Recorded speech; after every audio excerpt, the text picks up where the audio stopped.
Hello everyone, আসসালামু আলাইকুম। তো আজকে একটা শিক্ষণীয় ভিডিও আপনাদের কাছে শেয়ার করতে যাচ্ছি।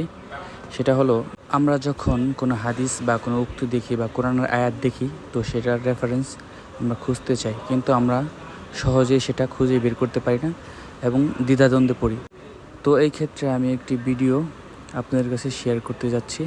যখন এরকম কোনো হাদিস দেখতে পাই, তখন আমরা নিচে দেখব রেফারেন্স দেওয়া আছে। আমরা এখানে খেয়াল করব কোন সহিহ সিত্তার হাদিস, সেটার নাম দেখব এবং কত নাম্বার সেটা দেখব। এরপরে আমাদের কাজ হলো মুসলিম অ্যাপের মাধ্যমে বের করা। তো আমাদের প্রথমে মুসলিম অ্যাপ ডাউনলোড করে নিতে হবে।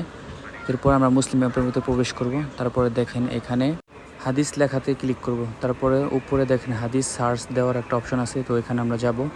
ওইখানে যাওয়ার পরে দেখেন সকল হাদিস, সাইডে একটা ত্রিভুজের মতো টিক মার্ক চিহ্ন দেওয়া আছে, সো সেখানে আমরা ক্লিক করব। এরপর যে হাদিসটা দেখেছি ইবনে মাজার, তো আমরা ইবনে মাজার ক্লিক করব।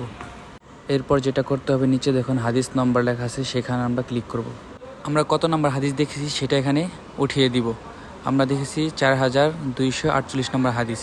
তো এখন আমরা এখানে ক্লিক করে এটা মিলিয়ে নিব। দেখেন এখানে লেখা আছে, মিলানোর সময় দেখতে হবে হাদিস নাম্বারটা। তো এখানে 4248 নম্বর হাদিসটা দেওয়া আছে, আর লেখা আছে যে হযরত মুহাম্মদ সাল্লাল্লাহু আলাইহি ওয়াসাল্লাম থেকে বর্ণিত, তিনি বলেন, তোমরা যদি এত অধিক পরিমাণ গুনাহ করো যা আকাশ পর্যন্ত পৌঁছে যায়। তো সেম হাদিসটাই মিলানোর পালা। এখন দেখেন আমরা যে হাদিসটা এতক্ষণ বের করার চেষ্টা করলাম, সেই হাদিসটা কিন্তু এখন দেখাচ্ছে আপনাদেরকে। তো দেখেন এখানে সুনান ইবনে মাজাহ 4248 নম্বর হাদিস, তো এখানে দেখাচ্ছে। তো সবাই এইভাবে বের করবেন। আশা করি ভিডিওটা সবার ভালো লেগেছে এবং লাইক, কমেন্ট, সাবস্ক্রাইব করে দিন, শেয়ার করে দিন।